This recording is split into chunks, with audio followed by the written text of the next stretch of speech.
তো বন্ধুরা, রঞ্জিতার ঘরোয়া রান্নাঘর থেকে তোমাদের সবাইকে স্বাগত জানাই। আজকে তোমাদের জন্য নতুন একটা রেসিপি নিয়ে এলাম, চিতল মাছের মুঠা। প্রথমে আমি একটা চামচ দিয়ে মাছগুলো সব বের করে নিয়েছি, কাঁটাগুলো সব বেছে ফেলে দিয়েছি।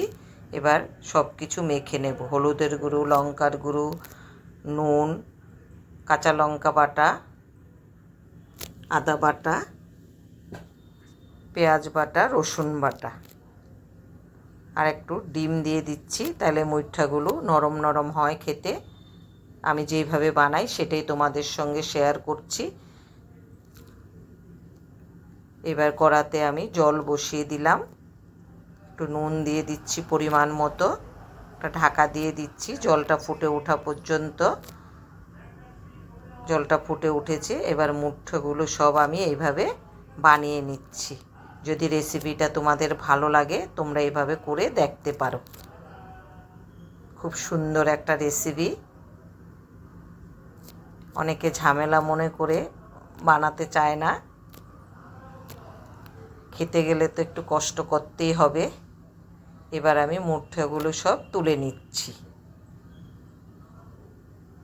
এই দেখো কি সুন্দর লাগছে দেখতে। এবার কড়াতে আমি সর্ষে তেল বসিয়ে দিয়েছি।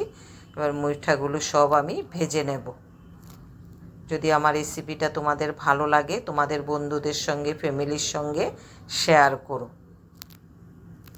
এইভাবে আমি সবগুলো ভেজে নিয়েছি। এবার আলুগুলোও নুন হলুদ দিয়ে ভেজে নেব।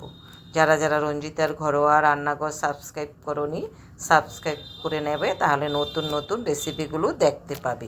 ইউটিউবেও আমার এই রেসিপিগুলো তোমরা দেখতে পাবে। এবার একটা শুকনো লঙ্কা, জিরে, তেজপাতা দিয়ে দিলাম, পেঁয়াজ বাটা, রসুন বাটা দিয়ে দিচ্ছি।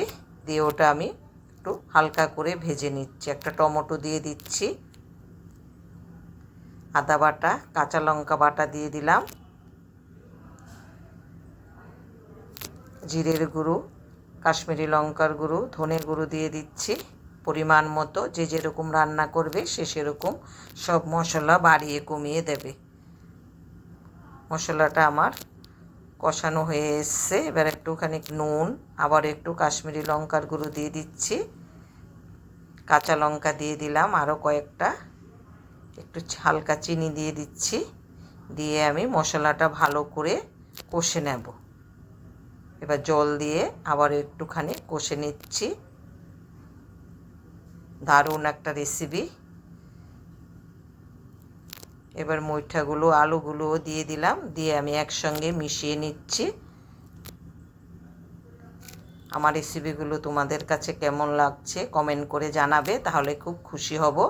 এবার জল দিয়ে দিলাম পরিমাণ মতো, ঢাকা দিয়ে দিচ্ছি সব কিছু একটু সিদ্ধ হওয়ার জন্য।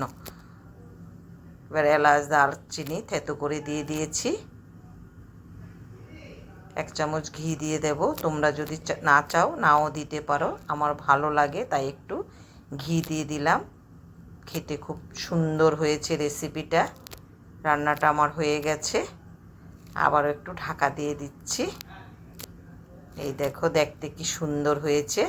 এবার আমি একটা বাটিতে তুলে নিচ্ছি। যদি রেসিপিটা ভালো লাগে তোমরাও বানিয়ে খেও। এই দেখো দেখতে এরকম হয়েছে। সবাই ভালো থেকো, সুস্থ থেকো, পাশে থেকো। ভালো লাগলে লাইক শেয়ার করে দিও।